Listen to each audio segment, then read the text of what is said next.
ఆవు కానీ ఇప్పుడు అందరికీ బ్యాంక్ అకౌంట్లు ఉన్నాయి కదా, అకౌంట్లు ఉన్నాయి కానీ బ్యాంకుకి పోడే బంద్ అయిపోయింది కదా, ఏటీఎంలకు కూడా పోతలే రాయే, ఫోన్లలోనే పైసలు పంపుకున్నాడు తీసుకున్నాడు నడుస్తుంది. అట్లని బ్యాంకులతో పనే ఉండదు అనుకోవడానికి వీల్లేదు. మునుపటంతా కాకుండా బ్యాంకుకు పోయేటోళ్ళు పోతూనే ఉన్నారు, ఆడ పనులు కూడా ఉంటాయి.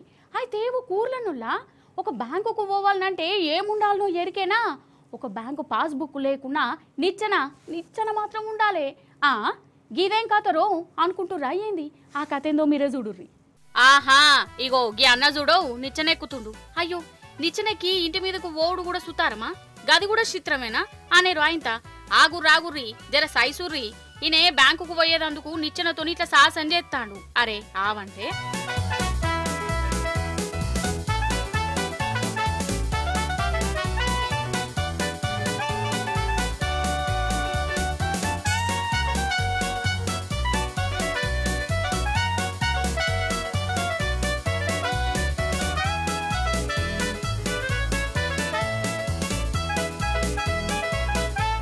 ఇది స్టేట్ బ్యాంకు.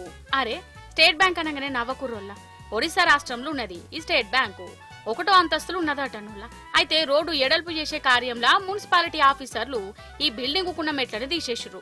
అంటే రోడ్డు మీదనే ఉన్నాయట ఆ మెట్లు. ఇంకెందిగా బ్యాంక్ ఏమో 1వ అంతస్తులా, మీదికి పోయేదందుకేమో మెట్లు లేవాయే. మరి ఎగిరిపోవడానికి జనాలేమన్నా పిట్టలా పావురాలా? ఇక బ్యాంకుకు పని మీద వచ్చిన వాళ్ళకు కరెంట్ షాట్ కొట్టినట్టయింది. అటెన్క ఆఫీసర్లు ఒక నిచ్చెన పెట్టిర్రు. ఇక నిచ్చెన ఎక్కుకుంటా బ్యాంకుకు పోతారు చూడుర్రి.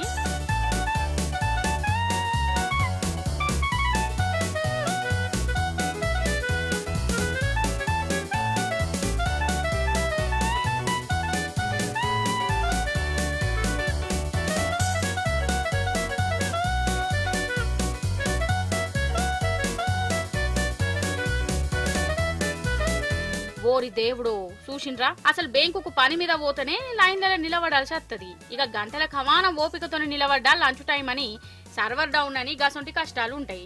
ఇక గివిసాలదని ఇప్పుడు ఈ బ్యాంకుకు పోవాలనంటే గిట్ల సాహసం చేసి మరీ పోవాలి. పుసుక్కున కాలు అటు ఇటు అయితే ఖతమే. ఇక మొత్తానికి స్టేట్ బ్యాంక్ అంటే స్టేట్ బ్యాంకే పోర్రి.